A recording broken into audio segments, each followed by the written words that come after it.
தீர்ப்பு வெளிவந்திருப்பது என்பது உண்மையிலேயே மிகப்பெரிய ஒரு அதிர்ச்சியை ஏற்படுத்தி இருக்கிறது. பொதுவாக இந்த தகுதி தேர்வு அப்படிங்கிற நடைமுறையவே நாங்கள் எதிர்க்கிறோம். ஆனா இன்னைக்கு தமிழ்நாட்டில் பாத்தீங்கன்னா தகுதி தேர்வு முடித்த பின்பும் கூட ஆசிரியர் நியமனத்திற்கென்று ஒரு தேர்வையும் நடத்துகிறார். ஒரு ஆசிரியர் தகுதி தேர்வு அப்படின்றது ஒண்ணு பெரிய விஷயமா இருக்காது. ஏன்னா அவங்க இத்தனை வருஷம் கற்பிச்ச விஷயம் தானே அங்க கேள்விகளா கேட்க போறாங்க. அப்ப அவங்களுக்கு சுலபமா தானே இருக்கும். அதை சிம்பிளா அவங்க முடிச்சிடலாமே. அதுல இருந்து அவங்களுக்கு பிரச்சனைகள் இருக்கு. என்னுடைய கணக்கீட்டின்படி ஒரு 1,75,000 ஆசிரியர்கள் இந்த தகுதி தேர்வை எழுத வேண்டிய நிர்பந்தத்தில் இருக்கிறார். இந்த தீர்ப்பு என்பது ஒட்டுமொத்தமாக மாணவர்கள் நலனை பாதிக்கக்கூடியதாகவும் கல்வி நலனை பாதிக்கக்கூடியதாகவும் இருக்கும் அப்படிங்கறதா உண்மையான நிலைமை. குறிப்பா தமிழ்நாட்டை எடுத்துக்கிட்டீங்கன்னா ஒட்டுமொத்த இந்தியாவிலையும் கல்வியில் முன்னேறிய ஒரு மாநிலமாகத்தான் தமிழ்நாடு இருந்து கொண்டு இந்திய ஆட்சி பணியில் இருக்கக்கூடிய அதிகாரிகள் இருக்கிறாங்க. அவங்க ஒரு 25 வயசுல ஐஏஎஸ் தேர்வு எழுதி அவர் பணிக்கு வந்திருப்பாரு. அதே ஐஏஎஸ் அதிகாரிய ஒரு 55 வயதுல போய் அவரை திரும்ப அந்த தேர்வு எழுத சொன்னா அவரால் நிச்சயமாக தேர்வுல வெற்றி பெற முடியுமாங்கிறது மிகப்பெரிய கேள்வி.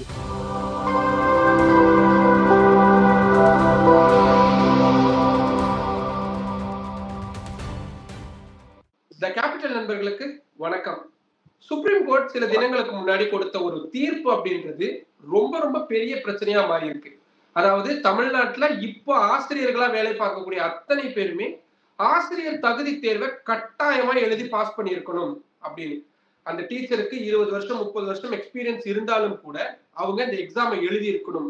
அரசு உதவி பெறும் பள்ளிகள்ல வேலை செய்யக்கூடிய அத்தனை ஆசிரியர்களுமே இதை எழுதி இருக்கணும் அப்படின்ற ஒரு தீர்ப்பு பெரும் விவாத பொருளா மாறி இருக்கு. ஆனா என்ன விவாதிக்கப்படுது அப்படின்றது நமக்கு தெரியறது இல்லை.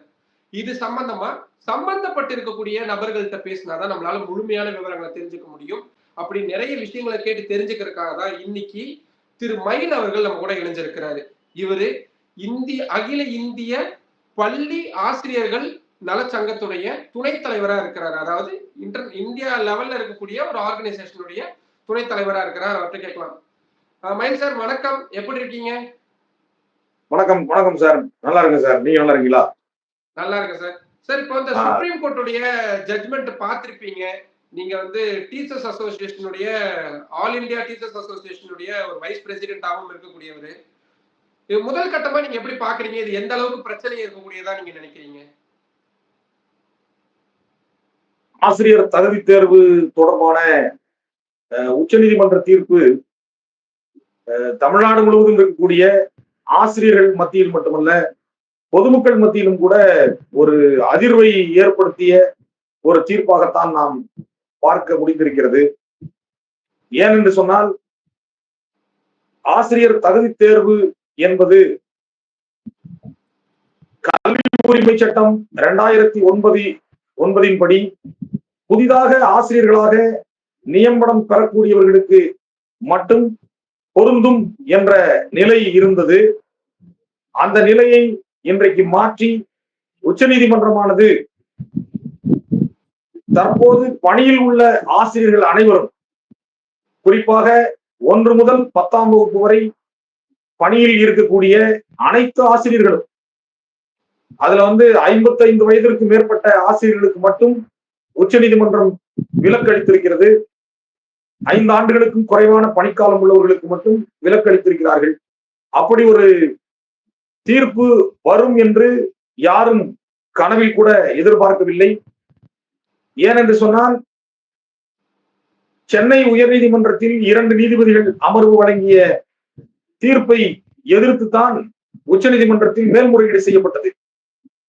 சென்னை உயர்நீதிமன்றத்தினுடைய 2 நீதிபதிகள் அமர்வு வழங்கிய தீர்ப்பில் கூட 29/7/2011 முன்பு நியமனம் பெற்றவர்கள் தகுதி தேர்வு எழுத வேண்டிய அவசியமில்லை என்றுதான் கூறப்பட்டிருந்தது.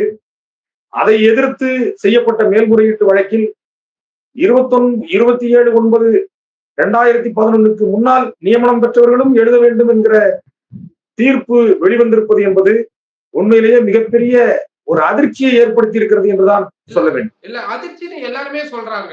ஆனா என்ன அதிர்ச்சி? என்ன? ஏன்னா ஒரு ஆசிரியர் ஒரு மாணவனுக்கு கற்பிக்கிறாங்க அப்படின்னா அவங்க தகுதி இருக்கவங்களா இருக்கணும். சோ அவங்களுடைய தகுதியை நிர்ணயம் செய்யறதுக்கு தான் ஆசிரியர் தகுதி தேர்வுனே இருக்கு. அதனாலதான் அதுக்கு எலிஜிபிலிட்டி டெஸ்ட்னே இருக்கு.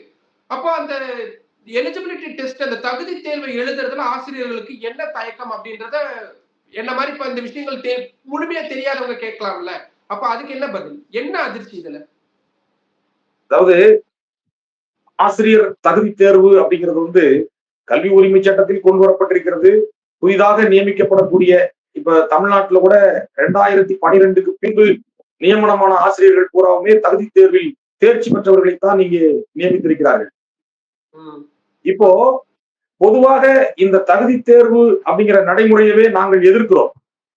ஏனென்று சொன்னால் இந்த தகுதி தேர்வு என்று அறிவிக்கப்பட்ட காலத்திலிருந்து எங்களுடைய சங்கம் உள்ளிட்ட பல்வேறு அமைப்புகள் அதை எதிர்க்கின்றன. ஏனென்று சொன்னால் ஒரு ஆசிரியர் பயிற்சி பெற்று அதிலே முறையான பயிற்சி பெற்று கற்பித்தல் பயிற்சி பெற்று அரசு நடத்துகிற தேர்விலே வெற்றி பெற்று அரசு இவர் ஆசிரியர் பணிக்கு தகுதியானவர் என்று ஒரு சான்றிதழ் வழங்குகிறது. அப்படி சான்றிதழ் வழங்கிய பின்பு மீண்டும் ஒரு தகுதி தேர்வு என்பது தேவையற்றது அப்படிங்கிறது எங்களுடைய பொதுவான கருத்து.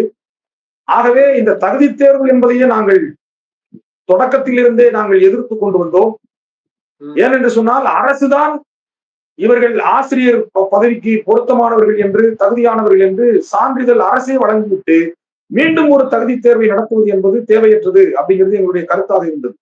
ஆனா இன்னைக்கு தமிழ்நாட்டுல பாத்தீங்கன்னா தகுதி தேர்வு முடித்த பின்பும் கூட ஆசிரியர் நியமனத்திற்கென்று ஒரு தேர்வையும் நடத்துகிறார்கள். இப்ப ஒரு ஆசிரியராக பணியில் சேர வேண்டும் என்று சொன்னால் அவர் ஆசிரியர் பயிற்சியில் தேர்ச்சி பெற்று அரசினுடைய சான்றிதழை பெற்று அதற்கு பின்பு தகுதி தேர்வில் தேர்ச்சி பெற்று அதற்குரிய சான்றிதழை பெற்று அதற்கு பிறகு நியமன தேர்வு எழுதி அதிலே வெற்றி பெற்று அதன் பின்பு அவர் ஆசிரியராக நியமனம் பெற வேண்டிய ஒரு சூழல் என்பது இருக்கிறது. இந்த சூழல் வேறு எந்த பணியிலும் சேர்வதற்கு இவ்வளவு கடுமையான நெறிமுறைகள் என்பது கிடையாது. எனவே தகுதி தேர்வு என்பது நீங்க சொல்ல வரத எளிமையா புரிஞ்சுக்க முயற்சி பண்றேன். அதாவது டாக்டருக்கு முன்னாடி அவங்க 12th படிச்சிருப்பாங்க, நீட் எழுதுவாங்க, எம்பிபிஎஸ் படிப்பாங்க, எம்பிபிஎஸ் படிச்சு முடிச்ச உடனே அவங்க டைரக்டா மருத்துவம் பார்க்க போயிருவாங்க. ஆனா ஆசிரியர்களுக்கு அப்படி கிடையாது. நாங்க 12th முடிக்கணும், 12th முடிச்சதுக்கு அப்புறமா டீச்சர் ட்ரைனிங் படிக்கணும், டீச்சர் ட்ரைனிங் படிச்சதுக்கு அப்புறமா அதுக்கு என்னென்ன எலிஜிபிலிட்டி இருக்கோ அது எல்லாத்தையும் பண்ணிட்டு நாங்க ஆசிரியர்னு ஆனதுக்கு அப்புறமும் கூட எங்களை தகுதி பார்க்கறதுக்கு ஒரு புது தேர்வு வைக்கிறாங்க அப்படின்னு நீங்க சொல்ல வரீங்க. ஆமாங்க சார்.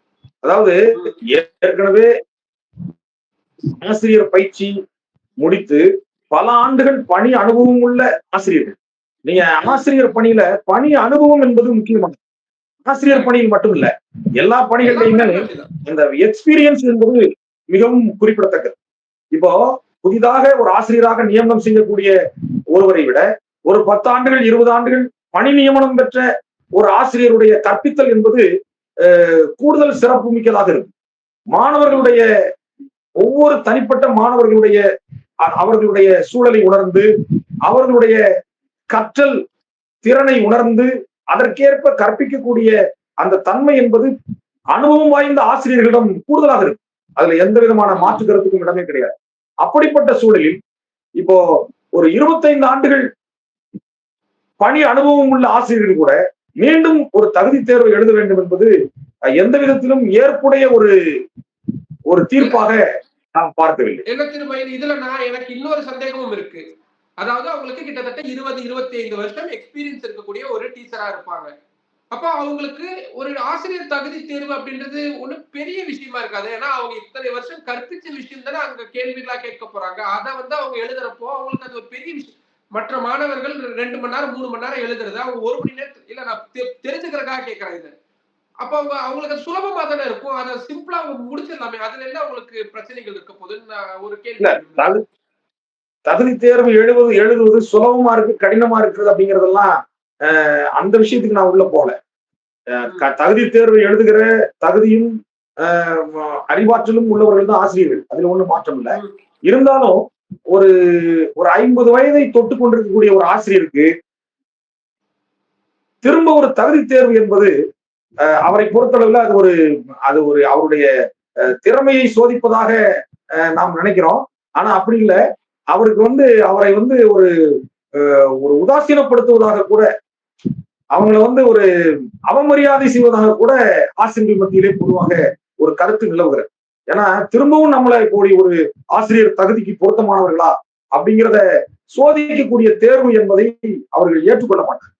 இப்போ இதுல இன்னொரு கேள்வி என்ன எழுதுன்னா, எத்தனை ஆசிரியர்கள் பாதிக்கப்படுவாங்க? இப்போ எனக்கு தெரிஞ்ச அரசு பள்ளியில இருக்கக்கூடியவங்க எல்லாருமே டெட் எழுதி வந்தவங்களா இருக்கிறதுக்கான வாய்ப்பு தான் அதிகமா இருக்கு. நிறைய பேருக்கு அதுல பணி நியமனம் கிடைக்காம இருக்கு. இப்ப இந்த உச்சநீதிமன்றத்தோட உத்தரவை பொறுத்த வரைக்கும் அரசு உதவி பெறும் பள்ளிகள்ல இருக்கக்கூடிய ஆசிரியர்களுக்கும் பொருந்தும் அப்படின்னு இருக்காங்க. அப்போ அரசு ஆசிரியர்கள், அரசு உதவி பெறும் பள்ளிகளுடைய ஆசிரியர்கள் அத்தனை பேர் எத்தனை பேர் வரைக்கும் இருக்கிறதுக்கு வாய்ப்பு இருக்கு சார்? அதான் சார், ஒட்டுமொத்தமா தமிழ்நாட்டுல பள்ளிக்கல்வித்துறையில கிட்டத்தட்ட ஒரு 3 லட்சம் ஆசிரியர்கள் பணியாற்றி கொண்டிருக்கிறார். இன்னைக்கு நிலைமையில 1 முதல் 12ஆம் வகுப்பு வரை கற்பிக்கக்கூடிய ஆசிரியருடைய எண்ணிக்கை என்பது 3 லட்சம். அதுல பிரைவேட் டீச்சர்ஸும் சேர்த்து, பிரைவேட் ஸ்கூல் டீச்சர்ஸ் சேர்த்து, உதவி பெறும் பள்ளிகளையும் சேர்த்து, நான் சுயநிதி பள்ளி ஆசிரியர்களை சேர்க்கல, அரசு மற்றும் அரசு உதவி பெறும் பள்ளிகளையும் சேர்த்து கிட்டத்தட்ட ஒரு 3 லட்சம் ஆசிரியர்கள் இருக்காங்க.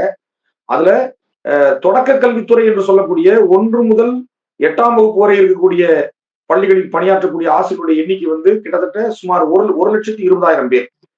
அதே மாதிரி உயர்நிலை பள்ளிகளில் பணியாற்றக்கூடிய, அதாவது பட்டதாரி ஆசிரியருடைய எண்ணிக்கை வந்து 95,000 பேர். இது போக ஒரு 85,000 பேர் மேல்நிலை பள்ளிகளில் பணியாற்றக்கூடிய ஆசிரியர்கள், அதாவது முதுகலை ஆசிரியர்கள் மற்றும் இந்த தொழிற்கல்வி ஆசிரியர்கள், இவங்களை எல்லாம் சேர்த்தீங்கன்னா ஒட்டுமொத்தமாக 3 லட்சம் பேர் இருக்கிறாங்க. இதுல மேல்நிலை பள்ளியில் பணியாற்றக்கூடிய முதுகலை ஆசிரியர்கள், தலைமை ஆசிரியர்களுக்கு இந்த தகுதி தேர்வு பொருந்தாது. அதே நேரத்துல உச்ச நீதிமன்றம் என்ன சொல்லியிருக்குன்னா 55 வயதிற்கு மேற்பட்டவர்களுக்கு இது தகுதி தேர்வு எழுத வேண்டிய தேவையில்லைன்னு சொல்லியிருக்காங்க. இப்படியெல்லாம் கழிச்சு பார்த்தா கூட கிட்டத்தட்ட என்னுடைய கணக்கீட்டின்படி ஒரு 1,75,000 ஆசிரியர்கள் இந்த தகுதி தேர்வை எழுத வேண்டிய நிர்பந்தத்தில் இருக்கிறார்கள். அதுதான் உண்மையான கணக்கு. அப்போ இப்போ ஆசிரியர்களோட கணக்குக்கு வந்துட்டோம். இப்ப டைரக்டா பாதிக்கக்கூடிய எத்தனை பள்ளிகள் பாதிக்கலாம், ஸ்டூடெண்ட்ஸ் எவ்வளவு தூரம் வரைக்கும் பாதிக்கலாம்? இது தமிழ்நாடு பள்ளி கல்வித்துறைய நான் நிறைய பேர்ட்ட பேசும்பொழுது தமிழ்நாடு பள்ளி கல்வி அப்படின்றதே இதை அழிக்கக்கூடிய ஒரு ஒரு ஒரு விஷயமா பார்க்கிறோம் அப்படின்றாங்க. நீங்க அதை எப்படி பாக்குறீங்க? உண்மைதான், அவங்க சொல்றது கரெக்ட், சரிதான். ஒட்டுமொத்தமாக மாணவர்கள் நலனுக்கு எதிரான, கல்வி நலனுக்கு எதிரான ஒரு தீர்ப்பாகத்தான் இதை நம்ம வந்து பார்க்க வேண்டியிருக்கு. ஏன்னா ஒட்டுமொத்தமாக அரசு மற்றும் அரசு உதவி பெறும் பள்ளிகளில் பயிலக்கூடிய மாணவர்களுடைய எண்ணிக்கை கிட்டத்தட்ட ஒரு 90 லட்சத்திற்கு மேல், 1 கோடியை நெருக்கி கொண்டிருக்கிறது. அப்ப ஒரு அனுபவம் வாய்ந்த ஆசிரியர்கள் அந்த மாணவர்களுக்கு தங்களுடைய கற்பித்தலை செய்து கொண்டிருக்கக்கூடிய இந்த சூழல்ல இப்படி ஆசிரியர்களுக்கு ஒரு மன உளைச்சலை தரக்கூடிய, ஆசிரியர்களுடைய உளவியல் ரீதியாக ஆசிரியர்களை பாதிக்கக்கூடிய இந்த தீர்ப்பு என்பது ஒட்டுமொத்தமாக மாணவர்கள் நலனை பாதிக்கக்கூடியதாகவும் கல்வி நலனை பாதிக்கக்கூடியதாகவும் இருக்கும் அப்படிங்கிறதான் உண்மையான நிலைமை. எனவேதான் இது ஒட்டுமொத்த தமிழ்நாட்டினுடைய பள்ளி கல்வித்துறையை பாதிக்கக்கூடிய ஒரு தீர்ப்பாக நாம் பார்க்கிறோம். தமிழ்நாட்டுக்கு மட்டுமில்ல, இது ஒட்டுமொத்தமாக அகில இந்திய அளவில் அமல்படுத்த வேண்டிய தீர்ப்பாக இருக்கிறது. ஆனா அதே நேரத்துல இந்த பிரச்சனை தமிழ்நாட்டில இருந்துதான் கிளம்புனது. சென்னை உயர்நீதிமன்றத்தினுடைய 2 நீதிபதிகள் அமர்வு சொன்ன தீர்ப்பை மேல்முறையீடு செய்கிற வகையிலே தான் அது உச்ச நீதிமன்றத்துக்கு போனதுனால, இது தமிழ்நாட்டிலிருந்து புறப்பட்டதுனால இது வந்து தமிழ்நாட்டுல மிகப்பெரிய ஒரு அதிர்வை இந்த தீர்ப்பு ஏற்படுத்தி இருக்கிறது அப்படிங்கிறத நான் தெரிவிக்க வரேன். இல்ல, இப்போ சுப்ரீம் கோர்ட்ல இந்த கேஸ் நடந்தப்போ நான் டெல்லியில இருக்கிறதுனால டைரக்டா இந்த கேஸுகள் எல்லாத்தையுமே நான் நேரடியாவே அந்த ஹியரிங்ஸ் எல்லாமே கேட்டுருந்தேன், நிறைய ரிப்போர்ட் பண்ணியிருந்தேன். சோ இப்ப அதுல நீதிபதிகள் சொன்ன ஒரு மிக முக்கியமான விஷயம் என்னன்னா, இன்னைக்கு நம்மளுடைய பள்ளி கல்வித்துறை, ஸ்கூல் எஜுகேஷன் அப்படின்றது ரொம்ப மாறுபட்டதா இருக்கு. தனியார் பள்ளிகளுடைய அந்த அவங்களுடைய சிலபஸ் இதெல்லாம் ஒப்பிடும் பொழுது நம்ம இதை வந்து தரம் உயர்த்த வேண்டியதா இருக்கு. வெறும் பாடத்திட்டங்களை தரம் உயர்த்தது மட்டும் இல்லாம ஆசிரியர்களையும் தரம் உயர்த்த வேண்டியதா இருக்கு. ஏன்னா இன்னைக்கு ஏஐன்றாங்க, நிறைய புது புது டெக்னாலஜி எல்லாம் பள்ளி கல்வித்துறைக்கு வந்துகிட்டே இருக்கு. நம்ம வந்து இன்டர்நேஷனல் லெவல்ல காம்படிட் பண்ணணும் அப்படின்னா அந்த காம்படிட் பண்ணக்கூடிய அந்த ட்ரைனிங் கொடுக்க வேண்டிய டீச்சர்ஸையும் நம்ம ட்ரைனிங் பண்ண வேண்டியது அவசியமா இருக்கு அப்படின்ற மாதிரியான விஷயங்கள்லாம் நீதிபதிகள் சொல்லியிருந்தாங்க. அது ஒரு வகையில ஏற்றுக்கொள்ளக்கூடிய வாதம் தானே. அப்போ ஆசிரியர்கள் ஒரு மேல மேல இப்போ மருத்துவர்கள் நீங்க எடுத்துக்கோங்களேன், அவங்க ஸ்பெசிபிகேஷன் போக போக அவங்க அதுக்கான தனிய படிப்புகள்லாம் இருந்துகிட்டே இருக்கு. ஆனா ஆசிரியர்கள் மட்டும் அவங்க அந்த ஸ்கூல் காலேஜ் முடிச்சதுக்கு அப்புறமா அதுக்கப்புறமா அவங்க அப்டேட் ஆகாம இருக்கிறாங்க அப்படின்ற மாதிரியான ஒரு பார்வையும் இருக்கு. அப்போ அதுக்கு நம்ம என்ன பதில் சொல்ல விரும்புறோம்? இல்ல, ஆசிரியர்கள் அப்டேட் ஆகாம இருக்காங்க அப்படிங்கிறத நம்ம இன்றைக்கு இருக்கக்கூடிய காலகட்டத்துல ஏற்றுக்கொள்ள முடியாது. குறிப்பா தமிழ்நாட்டை எடுத்துக்கிட்டீங்கன்னா ஒட்டுமொத்த இந்தியாவிலையும் கல்வியில் முன்னேறிய ஒரு மாநிலமாகத்தான் தமிழ்நாடு இருந்து கொண்டிருக்கிறது. ஒட்டுமொத்தமாக ஒப்பிட்டு பார்க்கிற போது தமிழ்நாட்டில் இருக்கக்கூடிய ஆசிரியர்கள் அதாவது நீங்க அப்டேட் ஆகலைன்னு சொல்றீங்க, அப்டேட் ஆகிட்டு தான் இருக்கிறாங்க. அதுக்கு இந்த தகுதி தேர்வு மட்டுமே ஆசிரியர்களை அப்டேட் செய்யக்கூடிய ஒரு தீர்வாக இருக்காது அப்படின்னு நான் நினைக்கிறேன். நீங்க ஆசிரியர்களை அப்டேட் பண்ணணும் அப்படின்னா என்ன செய்யணும் அப்படின்னா, ஆசிரியர்களுக்கு அவ்வப்போது பணியிடை பயிற்சிகள், அன்றன்றைக்கு வரக்கூடிய கற்பித்தல் முறைகள் தொடர்பான கூடுதல் பயிற்சிகளை அளிக்கணும்.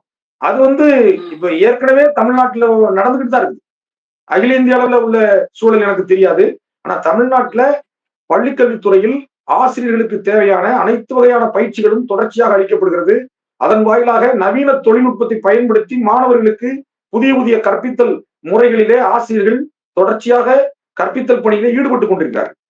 எனவே இந்த தகுதி தேர்வு ஒண்ணுல தேர்ச்சி பெற்றுட்டாங்கன்னா அவங்க அப்டேட் ஆயிட்டாங்க அப்படிங்கிறது நிச்சயமாக அது பொருத்தமான ஒரு ஒரு கருத்தாக நான் பார்க்கவில்லை.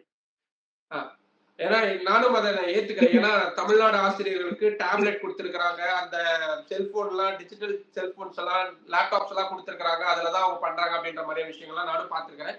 நாட்டு வட மாநிலங்கள்ல இருக்கிறதுனால அதெல்லாம் இங்க சாத்தியப்படல.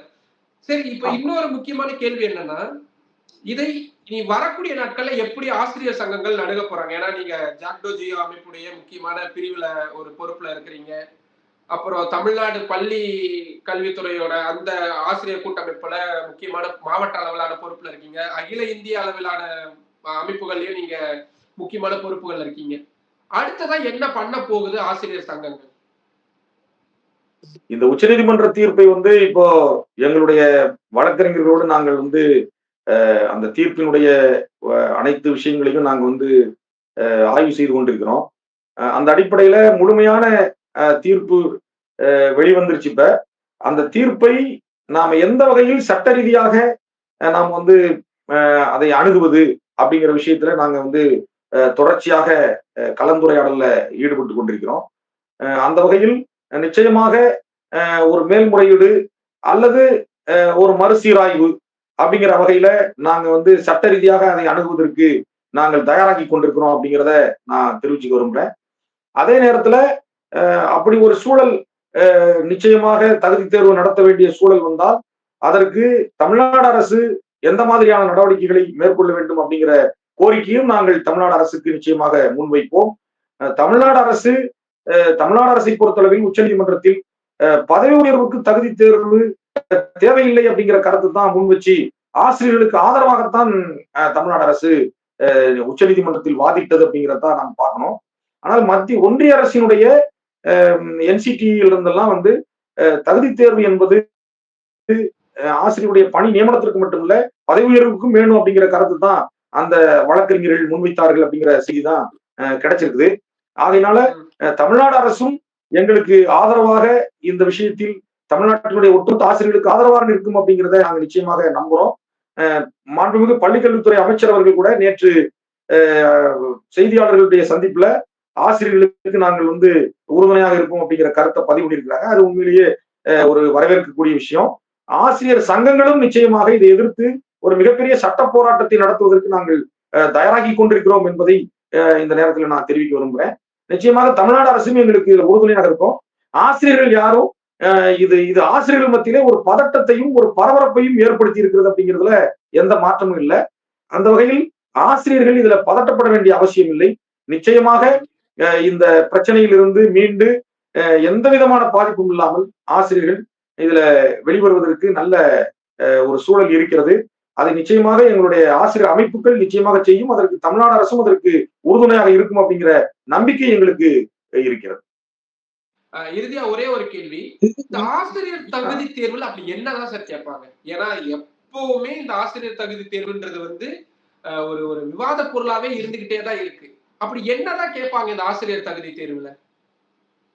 இல்ல, ஆசிரியர் தகுதி தேர்வுல நீங்க பொதுவாக நம்முடைய பாடத்திட்டம் சம்பந்தமான இப்ப ஒரு இடைநிலை ஆசிரியர் அப்படின்னா பேப்பர் 1 எழுதுறாங்க, பட்டதாரி ஆசிரியர்னா பேப்பர் 2 எழுதுறாங்க. பேப்பர் 1 அப்படின்னா 1 முதல் 8ஆம் வகுப்பு வரை இருக்கக்கூடிய பாடங்கள் சம்பந்தமான அந்த பாட கருத்துக்கள் சம்பந்தமான வினாக்கள் அதில் இருக்கும். அதே மாதிரி உளவியல் சார்ந்த கேள்விகள் இதில் இருக்கும். இதெல்லாம் ஏற்கனவே நாம வந்து ஆசிரியர் பயிற்சி போன்ற தேர்வுகள்ல படிச்சு நாம எழுதி தேர்வு எழுதி வெற்றி பெற்ற விஷயங்கள் தான். அதுல ஒண்ணும் மாற்றம் இல்ல. நீங்க அஹ், இவ்வளவு ஈஸியான ஒரு தேர்வை ஏன் நீங்க வந்து எழுதுறது யோசிக்கிறீங்க அப்படிங்கிற கேள்விதான் உங்க கேள்வி. ஆனா ம். நான் என்ன சொல்றேன்னா, ஒரு தேர்வு எழுதுவது அப்படிங்கிறது அதற்கு ஒரு வயது இருக்கு. நீங்க ஒரு 25 வயசுல எழுதுற தேர்வை ஒரு 55 வயதுல எழுதுவது என்பது அதுல உளவியல் ரீதியாக அது சரியான ஒரு அணுகுமுறையா இருக்காது. நீங்க இதே இது ஒரு மிகப்பெரிய இப்போ இந்திய ஆட்சி பணியில் இருக்கக்கூடிய அதிகாரிகள் இருக்காங்க. அவங்க ஒரு 25 வயசுல ஐஏஎஸ் தேர்வு எழுதி அவர் வந்து பணிக்கு வந்திருப்பாரு. அதே ஐஏஎஸ் அதிகாரிய ஒரு 55 வயதுல போய் அவரை திரும்ப அந்த தேர்வு எழுத சொன்னா அவரால நிச்சயமாக தேர்வுல வெற்றி பெற முடியுமாங்கிறது மிகப்பெரிய கேள்விக்குறியா இருக்கு. இப்போ மருத்துவ படிப்பில் சேரக்கூடிய மாணவர்களுக்கு முதுகலை மருத்துவ படிப்புல சேரக்கூடிய மாணவர்களுக்கு நீட் தேர்வு நடத்துறாங்க. இப்ப புதிதாக நீட் தேர்வுங்கிறது இப்ப கடந்த சில வருடங்களாக இருக்குது. இப்ப நீட் தேர்வு இல்லாத காலங்கள்ல மருத்துவ படிப்பில் சேர்ந்து மதிப்பெண் அடிப்படையில சேர்ந்து அந்த மருத்துவர்களாக பணியாற்றி கொண்டிருக்கக்கூடியவங்க கிட்டத்தட்ட ஒரு 20 ஆண்டுகள் 30 ஆண்டுகள் பணியாற்றி கொண்டிருக்கணும். இப்ப போய் நீட்டு தேர்வு எழுத சொன்னா அவங்களால நிச்சயமா நீட்ல தேர்வு பெற முடியுமாங்கிறது மிகப்பெரிய கேள்விக்குறியா இருக்கு. இத மாதிரி ஒவ்வொரு துறையிலையும் நம்ம சொல்ல முடியும். அதனால இப்ப ஆசிரியர்களுக்கு மட்டும் ஒரு பிரத்யேகமாக இப்படி ஒரு தேர்வு அப்படிங்கிறது நிச்சயமாக ஏதோ ஆசிரியர்களை குறிவைத்து ஒரு தாக்குற மாதிரியான ஒரு நிகழ்வாக நாங்க பார்க்க வேண்டியிருக்கு. அதுதான் ஏன் தாக்குறாங்க? எதுக்காக ஆசிரியர்கள் தாக்கப்படணும்? இல்ல ஆசிரியர்கள் அப்படின்னா எல்லாருடைய மையப்புள்ளியாகவும் ஆசிரியர்கள் இருக்கிறாங்க. ஏதோ கல்வி மீது மிகுந்த அக்கறை இருக்கிற மாதிரி இப்ப தேசிய கல்விக் கொள்கை இதுல எல்லாம் பாத்தீங்கன்னா கூட அந்த தகுதி தேர்வு என்பது முன்னுக்கு வருகிறது. இப்ப அந்த அந்த ஆசிரியர்களை மையப்படுத்தி ஆசிரியர்களை வந்து கல்வி தரத்தை உயர்த்துறோம் அப்படிங்கிற மாதிரி ஒரு ஒரு விளம்பரத்திற்காக ஆசிரியருடைய தகுதியை உயர்த்துறோம் அப்படிங்கிற மாதிரி ஒரு விளம்பர திட்டமாகத்தான் இதை நான் பாக்குறேன். பொலிட்டிக்கல் லீடர்ஸோ இல்ல ஒரு பொலிட்டிக்கல் கட்சியோ இல்ல பொதுமக்களோ இல்ல பாதிக்கப்பட்ட பேரண்ட்ஸோ அவங்களாம் யாருமே கிடையாது. இந்த கேஸ போட்டது நீங்க எப்படி ஒரு ஆசிரியர் சங்கமா இருக்கீங்களோ உங்களுடைய உங்கள மாதிரி இன்னொரு ஆசிரியர் சங்கம் தான் கேஸ் போடுறாங்க. அப்போ அதுல பெரிய முரண்பாடு இருக்குல்ல. ஏன்னா ஆசிரியர்களே தான் இந்த ஆசிரியர்களுக்கு எதிராக கேஸ் ஃபைல் பண்றாங்க. அப்ப அது ஒரு முரண்பாடான விஷயம் தானே. அவங்க ஏன் கேஸ் ஃபைல் பண்ணணும்? உங்களை தாக்குனா அவங்களுக்கும் அது பாதிப்பு தானே. ஆனா அதை ஏன் அவங்க செய்யணும்னு நினைக்கிறாங்க? அது கரெக்ட் சார். நீங்க சொன்ன விஷயம் கரெக்ட். தமிழ்நாட்டுல தகுதி தேர்வில் தேர்ச்சி பெற்று ஆசிரியர்களாக பணியாற்றி கொண்டிருக்கக்கூடிய ஒரு குறிப்பிட்ட ஒரு குறைந்த எண்ணிக்கையில் இருக்கக்கூடிய ஆசிரியர்கள்ல ஒரு சிலர் இந்த நீங்க கல்வி உரிமை சட்டம் வந்து எங்களை பொறுத்தளவில் புதிதாக ஆசிரியர்கள் நியமனம் பெறுவதற்கு மட்டும்தான் தகுதி தேர்வு வேண்டும் அப்படிங்கிற அந்த சரத்தை கொண்டதாக இருக்கிறது. ஆனா இவங்க வந்து அதை வந்து தவறாக பயன்படுத்தி புதிதாக ஆசிரியர் நியமனத்திற்கு மட்டுமல்ல பதவி உயர்வு பெறுவதற்கும் தகுதி தேர்வில் தேர்ச்சி பெற்றிருக்க வேண்டும் அப்படிங்கிற விஷயத்தை அதை நீதிமன்றத்துக்கு கொண்டு போய் நீதிமன்றத்துல ஒரு தீர்ப்பை பெற்று இதனுடைய நோக்கம் என்ன அப்படின்னா நாம் விரைவாக தலைமை ஆசிரியர்களாக பதவி உயர்வு பெற வேண்டும், பதவி உயர்வுக்கான வாய்ப்பு நமக்கு எளிதாக கிடைக்கும் அப்படிங்கிற ஒரு குறுக்கு வழி அப்படின்னு தான் நான் சொல்வேன். ஏன்னா மூத்த ஆசிரியர்கள் பணியும் பெற்ற ஆசிரியர்கள் இருக்கும்போது நாம வந்து இதை வந்து எளிதாக தலைமை பதவி உயர்வுகளை அடையலாம் அப்படிங்கிற ஒரு நோக்கத்தோடு அவர்கள் செய்த செயல் தான். அதுல எல்லா ஆசிரியர்களையும் தகுதி தேர்வில் தேர்ச்சி பெற்ற அனைத்து ஆசிரியர்களையும் இதுல நம்ம குறை சொல்ல முடியாது. 1-2 பேர் இதுல ஈடுபட்டு அவர்கள் நீதிமன்றத்துக்கு போய் இது ஒரு பெரிய பிரச்சனையாகி இன்றைக்கு அகில இந்திய அளவிலான ஒரு பிரச்சனையாக இன்றைக்கு மாறி இருக்கிறது. நீங்க நல்ல ஒரு விஷயத்தை கவனிக்கணும். இப்பவும் கூட தமிழ்நாட்டுல ஒரு தலைமை ஆசிரியராக பதவி உயர்வு பெற வேண்டும் என்று சொன்னால் அதற்கு அடிப்படையான தகுதி என்ன அப்படின்னா அவர் குறைந்தது 5 ஆண்டுகள் பணி அனுபவம் கொண்டவராக இருக்க வேண்டும் அப்படிங்கிற விதி இன்னைக்கும் இருக்கு. அப்போ அந்த பணி அனுபவம் என்பது ஏன் வைக்கப்பட்டிருக்குன்னு சொன்னா ஒரு அனுபவம் வாய்ந்த ஆசிரியர்களால் தான் ஒரு தலைமை ஆசிரியர் என்கிற பணியை மிக சிறப்பாக செய்ய முடியும். அவருடைய கற்பித்தல் உடன் பணியாற்றக்கூடிய ஆசிரியருடைய கற்பித்தல் பணிகளை மதிப்பீடு செய்ய முடியும் அப்படிங்கிறது. இப்போ தகுதி தேர்வில் தேர்ச்சி பெற்று ஒரு பரீட்சையில தேர்ச்சி பெற்று விட்டால் அவர் எல்லா திறமைகளையும் பெற்றவராக நாம் கருதிவிட முடியாது. அந்த வகையில் ஆசிரியருடைய அனுபவம் என்பது மிக முக்கியத்துவம் பெறுகிறது. அனுபவத்திற்கு நாம் முக்கியத்துவம் கொடுக்க வேண்டும். அனுபவம் வாய்ந்த ஆசிரியர்கள் பள்ளிக்கல்வித்துறையில் பணியாற்றுகிற போதுதான் அந்த பள்ளிக்கல்வித்துறையினுடைய வளர்ச்சி என்பது சீராக இருக்கும். மாணவர்களுடைய கல்வி நலன் என்பது மிகச்சிறந்த ஒரு நிலையை எட்ட முடியும் அப்படிங்கிறது என்னுடைய நிச்சயமாக திருமயில் நிறைய விஷயங்களை நிறைய சந்தேகங்களுக்கான விடைகளை நீங்க கொடுத்திருக்கிறீங்க. ஆசிரியர்கள் ஒரு சுமூகமான ஒரு சூழல்ல பணிபுரிஞ்சா மட்டும்தான் எதிர்கால இந்தியாவுக்கான எதிர்கால உலகத்திற்கான அந்த சந்ததியினரான மாணவர்களை உருவாக்க முடியும் அப்படின்றது எந்த விதமான மாற்று கருத்தும் இல்லை. இப்போ ஆசிரியர்கள் கிட்ட நிறைய ஒரு சிக்கலான விஷயம் அப்படின்றது உருவாயிருக்கு. அது வரக்கூடிய நாட்கள்ல கலைஞ்சு போகும் அப்படின்னு நம்புறோம். உங்களுடைய எண்ணங்களும் உங்களுடைய நல்ல யோசனைகளும் நிறைவேற வாழ்த்துக்கள். நன்றி. நன்றி நன்றி நன்றி நன்றி. தேங்க்யூ. மற்றும் ஒரு நேர்காணலில் சந்திக்கலாம். நன்றி.